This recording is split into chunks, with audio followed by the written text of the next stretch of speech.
तो हमारे साथ doctor Nikhil Chaudhary heart specialist है, वो हमारे साथ जुड़ चुके हैं। डॉक्टर साहब, आवाज़ मिल पा रही है आप तक? जी बिल्कुल बिल्कुल, नमस्कार जी। जी मीडिया में आपका स्वागत है और आपसे हम जानेंगे कि साइलेंट अटैक जो है आखिरकार कैसे आता है, कैसे दस्तक देता है, क्या लक्षण है, कैसे इससे बचा जाए। और साथ ही अगर आपके मन में किसी भी तरह का कोई सवाल है तो हमारे साथ आप जुड़ सकते हैं, एक्सपर्ट से आप सवाल पूछ सकते हैं। हम 2 नंबर जो है टीवी स्क्रीन पर फ्लैश करेंगे और इन नंबर्स पर आप कांटेक्ट कर सकते हैं और सीधा हमारे एक्सपर्ट के साथ बातचीत कर सकते हैं। और अचानक अगर साइलेंट अटैक के लक्षण आए, कैसे इससे बचा जाए, क्या उस वक्त तुरंत प्रभाव से किया जाना ज़रूरी होता है, ये जानना बहुत ज़्यादा ज़रूरी होता है। जैसे कि हम पहले भी बता चुके हैं कि बहुत सारे जो साइलेंट अटैक होते हैं हमें कहीं ना कहीं आए ज़रूर होते हैं, लेकिन हमें उनका पता ही नहीं चलता है। तो हमारे साथ एक्सपर्ट हमारे साथ जुड़ चुके हैं, उनसे बातचीत जो है वो शुरू करेंगे। डॉक्टर निखिल, सबसे पहले बताएं कि जो हार्ट अटैक आता है, साइलेंट अटैक आजकल आते हैं बहुत ज़्यादा। साइलेंट अटैक होता क्या है, क्या इसके लक्षण हैं और कैसे बचा जाए, और अगर ज़रा से ऐसे लक्षण महसूस होते तो तब क्या किया जाए?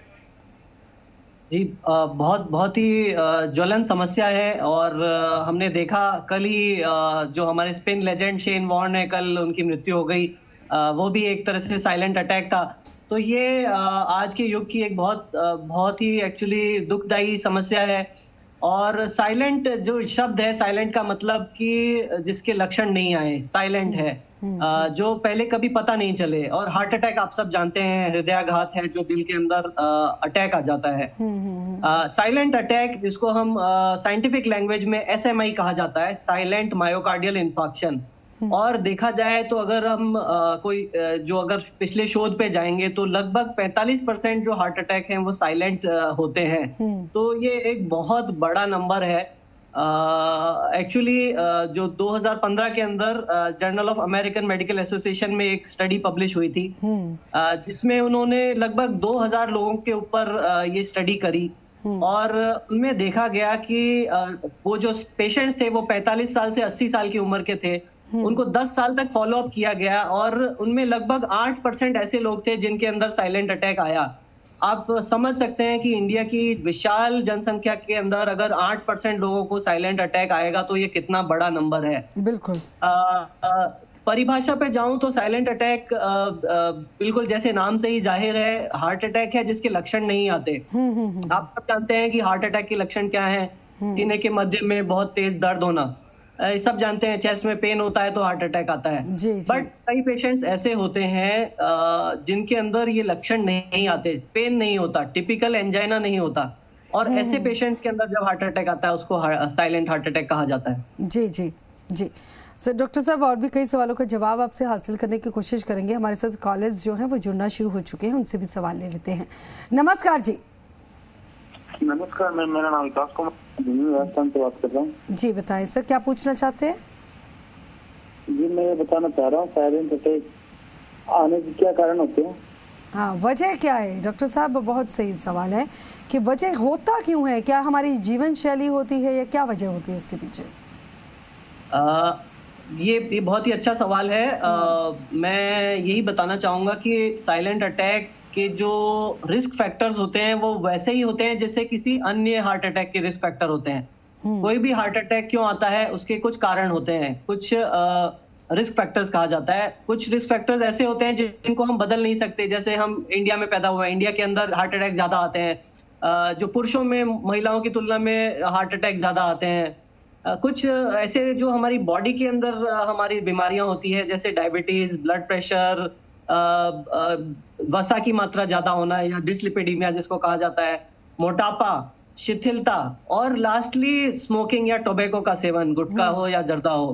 तो ये सब ट्रेडिशनल रिस्क फैक्टर्स हैं और साइलेंट अटैक के भी कारण यही होते हैं।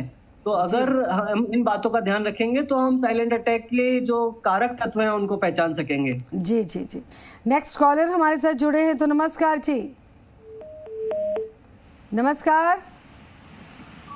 नमस्कार मैम। जी जी सर, बताएं क्या जानना चाहते हैं? मैम इससे साइलेंट अटैक से बचने के लिए क्या कर सकते हैं? जी कैसे बचा जाए डॉक्टर साहब? तो आपको ये जानना जरूरी है कि साइलेंट अटैक में अगर दर्द नहीं हो रहा है तो क्या हो रहा है, कैसे पता चले कि साइलेंट अटैक आ रहा है। तो इसमें कुछ लक्षण होते हैं जो जिससे हम ये जान सकते हैं। इसमें आपको मैं ये बताना चाहूंगा कि 3 तरह के रोगी ऐसे होते हैं जिनमें साइलेंट अटैक ज्यादा होता है। एक तो जो बुजुर्ग लोग ज्यादा होते हैं, उनमें चेस्ट पेन नहीं होता। दूसरा महिलाओं के अंदर भी पुरुषों के कंपैरिजन में ये एटिपिकल सिम्टम्स होते हैं, चेस्ट पेन क्लासिकल सिम्टम नहीं होगा हार्ट अटैक का। और तीसरा पेशेंट्स होता है डायबिटिक पेशेंट्स। तो इन तीनों पेशेंट्स के अंदर साइलेंट अटैक आने के चांसेस ज्यादा होते हैं। और इनमें लक्षण क्या आते हैं? इनमें लक्षण आता है कि आपके जरूरी नहीं है कि लेफ्ट साइड में चेस्ट पेन हो, जो पेन होगा वो हो सकता है सीने के मध्य में हो और अचानक से भारीपन महसूस होगा, और वो हो सकता है कि थोड़ी देर बाद वो खत्म हो जाए। मगर आपको उस पेन को इग्नोर नहीं करना है, स्पेशली अगर वो पेन आपकी जबड़ों में जा रहा हो या आपकी पीठ तक जा रहा हो, तो ये साइलेंट अटैक के लक्षण होते हैं। साथ में अगर ठंडे पसीने आ रहे हैं, चलने में सांस फूल रहा है, तो ये भी साइलेंट अटैक के लक्षण हो सकते हैं। जी, तो ऐसे लक्षण जब हों तो क्या करना चाहिए, क्या नहीं करना चाहिए खाने पीने में? तो इसमें जरूरी है कि अगर इस तरीके के लक्षण किसी को आ रहे हैं तो वो अपना डॉक्टरी चेकअप जरूर कराए। बेसिक टेस्ट होते हैं ईसीजी और इको, जिससे कि हम साइलेंट अटैक को पकड़ सकते हैं। कुछ blood test, advance blood test से भी हम ये जान सकते हैं। खाने पीने की बात करूं तो जो नियमित आहार है वो उसके अंदर हमें वसा की मात्रा कम रखनी है, जितना हो सके फल और सब्जियों का प्रयोग ज्यादा करना है।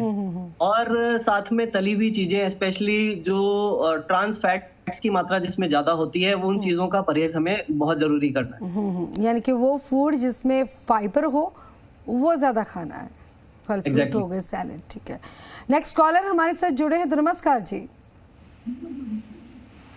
नमस्कार जी, आवाज मिल पा रही है अब तक? हेलो जी जी, बताइए क्या पूछना चाहते हैं? जी नमस्कार जी। सर आप पीछे से टीवी का वॉल्यूम कम कर दीजिए, बंद कर दीजिए सर प्लीज। हेलो। हाँ सर, पीछे से टीवी की आवाज बंद कर दीजिए। मैडम नमस्कार। नमस्कार जी, बताइए कोई टेंशन ले लेता हूँ, उसमें ज्यादा दर्द होता है मैडम। क्या दोबारा से सवाल दोहराइएगा जरा। मैडम जी मैडम, मेरे हार्ट में थोड़ी सी प्रॉब्लम हो रही है, कोई टेंशन ले लेता हूँ ना कोई चीज की। हार्ट में थोड़ी प्रॉब्लम हो रही है डॉक्टर साहब? हाँ मैडम, उसमें टेंशन लेने से थोड़ा सा दर्द ज्यादा होने लग जाता है। जी डॉक्टर साहब। तो जैसे मैं समझ पा रहा हूँ, आप टेंशन लेते हैं तो आपको दर्द होता है। तो ये एक्चुअली बहुत इंपॉर्टेंट पॉइंट है कि हार्ट अटैक का एक जो कारण है जिसको हम कई बार नजरअंदाज कर देते हैं, वो है स्ट्रेस या फिर इमोशन। तो इमोशनल ट्रिगर से भी हार्ट अटैक आ सकता है। तो ज्यादा तनाव को अपनी जिंदगी से दूर रखना है। जहां तक मैं आपकी आवाज सुन पा रहा हूँ, मेरे को लग रहा है आपकी आयु कम है, इसीलिए मैं आपको बोलूंगा बहुत ज्यादा तनाव तो आपको दूर रखना ही है। साथ में योग और ध्यान, स्पेशली मेडिटेशन जरूर करें और एक्सरसाइज चालू करें, जिससे कि अपन स्ट्रेस को कम करें और हार्ट अटैक के चांसेस को कम कर सकें। बिल्कुल, एक्सरसाइज का होना बहुत ज़्यादा ज़रूरी है, योगा का बहुत ज़्यादा ज़रूरी है डॉक्टर साहब। बहुत कुछ ज़्यादा ना हो तो डेली वॉक करना बहुत ज़्यादा ज़रूरी है। इन सब चीज़ों से बचा जा सकता है।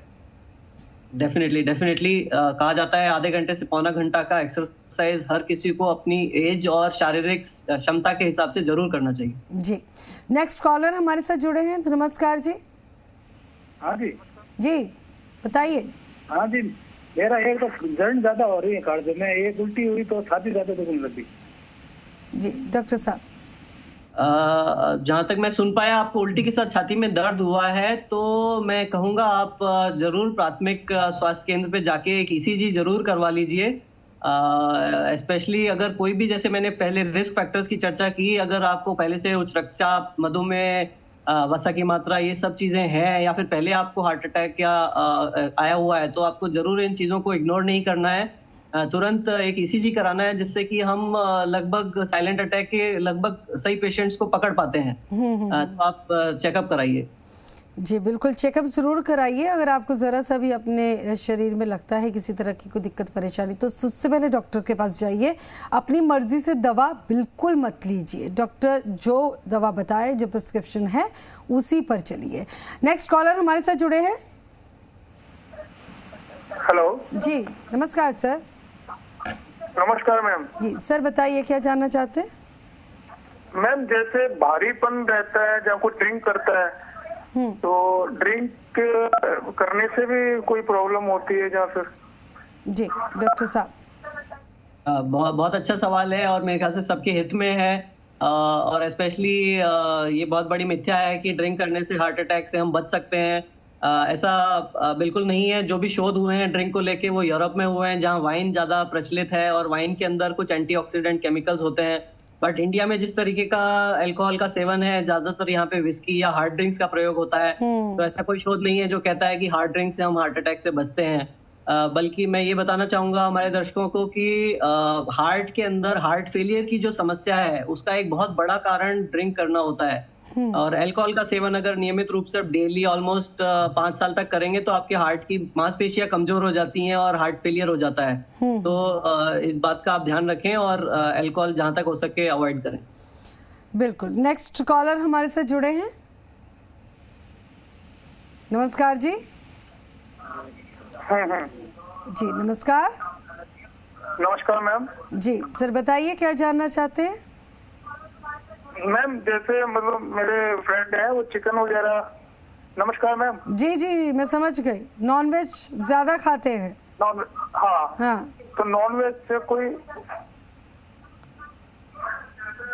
आप जानना चाहते हैं कि नॉनवेज से भी हार्ट अटैक या फिर साइलेंट अटैक की समस्या आ सकती है क्या? हाँ जी ज्यादा खाते हैं, मतलब जैसे बाहर का जंक फूड से कोई फॉल्ट है हार्ट पे? जी जी डॉक्टर साहब बताएंगे। डॉक्टर साहब नॉनवेज ज्यादा खाना या जंक फूड ज्यादा खाना, ये भी क्या एक वजह हो सकती है? बिल्कुल डेफिनेटली। 2 चीजें की बात की आपने, जंक फूड और नॉनवेज, दोनों को एक एक करके लूंगा मैं। जंक फूड के अंदर जो सॉल्ट की मात्रा है वो बहुत ज्यादा होती है और सॉल्ट हमारे हार्ट के लिए, हमारे ब्लड प्रेशर के लिए बहुत हानिकारक होता है। स्पेशली ये जो आसानी से चबा लेते हैं हम और बिना चबाए खा लेते हैं, उससे हमारे पेट के अंदर कुछ ऐसे केमिकल्स का उत्सर्जन होता है जिससे हार्ट अटैक के चांसेस बढ़ जाते हैं। तो जंक फूड डेफिनेटली अवॉइड करना है हमारी यंग जनरेशन को। और अगर नॉन वेजिटेरियन की बात करूं तो कुछ चीजें ऐसी हैं जो एक्चुअली हार्ट को बचाती हैं। उनमें फिश है, स्पेशली अगर जो फिश ऑयल या जो एक्चुअली नेचुरल फिश है वो, उसके सेवन से जरूर देखा गया है कि हार्ट अटैक कम होता है। बट अगर हम बाकी बात करें स्पेशली रेड मीट की या मटन की, तो वो हार्ट अटैक के लिए, हार्ट पेशेंट्स के लिए अच्छा नहीं है और जहां तक हो सके उसको अवॉइड कीजिए। जैसे मैम आपने बोला फाइबर का इंटेक ज्यादा रखना है, स्पेशली वेजिटेरियन फूड। जी जी जी। और चिकन से भी क्या सेम समस्या? क्योंकि उन्होंने स्पेशल चिकन बोला था सवाल पूछते वक्त। इसके अंदर एक्चुअली वही है कि जैसे जो लीन मीट है या बेसिकली जिसमें प्रोसेस ज्यादा नहीं हो, ज्यादा उसमें ऑयल में नहीं बना हो, तो लीन मीट जरूर ले सकते हैं। बट अदरवाइज अगर बटर जो भी ऐसे घी के अंदर जो होगा वो हानिकारक है। यानी कि बॉइल्ड चिकन या फिर रोस्टेड चिकन खा सकते हैं कम बटर में। जी जी। तो आगे कॉलर हमारे साथ जुड़े हैं, तो नमस्कार जी। नमस्कार जी नमस्कार। पूछिए सर, क्या सवाल जानना चाहते हैं? जी डॉक्टर नमस्कार। मैं सर पूछना चाहता हूँ कि मेरा लिपिड प्रोफाइल का रिपोर्ट हमेशा नॉर्मल आता है, नॉर्मल से भी थोड़ा कम आता है। और मैं जब वॉक और डेली में प्राणायाम करता हूँ, डेली वॉकिंग करता हूँ, एक्सरसाइज करता हूँ। मेरे एक स्टेंट भी लगा हुआ है, 2013 में स्टेंट लगा था मेरे। अभी मैं जब तेज वॉकिंग करता हूँ, काफी तेज स्पीड में जाता हूँ, 10 मिनट में 1 किलोमीटर या 9 मिनट में 1 किलोमीटर स्पीड जब बढ़ाता हूँ, कभी कभी मेरे को सेंटर में छाती में थोड़ा सा भारी फंसा, कुछ रुकावट सी महसूस होती है, लेकिन वो चलते चलते अपना ठीक भी हो जाती है और हमेशा नहीं होती। और कभी ऐसा होता है कि कभी मुझे रुकना पड़ता है, 25-30 सेकंड को रुक जाता हूँ, फिर दोबारा उसी स्पीड में अगर मैं करता हूँ या थोड़ा जॉगिंग हल्का कर लूँ तो कोई दिक्कत नहीं होती। तो इसमें कोई मुझे प्रॉब्लम है या तो एक गैस की प्रॉब्लम है? बिल्कुल, कभी कभी प्रॉब्लम जो है कंफ्यूज करती है डॉक्टर साहब। जी ये नहीं, मैं उसी स्पीड से फिर वॉकिंग पूरी करता हूँ, कंप्लीट करता हूँ, कुछ नहीं होता मेरे को। ठीक है। बिल्कुल बिल्कुल। जैसे आपने बताया कि मैं आपको एक बात बताऊं कि हार्ट अटैक के 20% पेशेंट्स ही ऐसे होते हैं जिनमें कोलेस्ट्रॉल की मात्रा बढ़ी हुई होती है। ज्यादातर पेशेंट्स के अंदर कोलेस्ट्रॉल नॉर्मल ही होता है, तो ऐसा नहीं कह सकते कि कोलेस्ट्रॉल नॉर्मल है तो हार्ट में ब्लॉकेज नहीं होगा। दूसरी बात है, जिस तरीके के लक्षण आप बता रहे हैं कि जब आप चलते हैं शुरू में तो आपको थोड़ा दर्द होता है, बाद में आप चलने लग जाते हैं, इसको हम वॉक थ्रू एंजाइना कहते हैं और ये भी ब्लॉकेज के लक्षण है। मैं आपको एडवाइस दूंगा कि आप कुछ टेस्ट कराइए, जैसे ट्रेडमिल टेस्ट है या फिर न्यूक्लियर स्कैनिंग है, जिससे कि हम देख सकें कि हार्ट के किसी एरिया में ब्लड की कमी तो नहीं हो रही है। ऑलमोस्ट 9 साल हो चुके हैं आपको स्टेंट के डले, तो आपको जरूर ये टेस्ट कराने चाहिए। जी ठीक है डॉक्टर।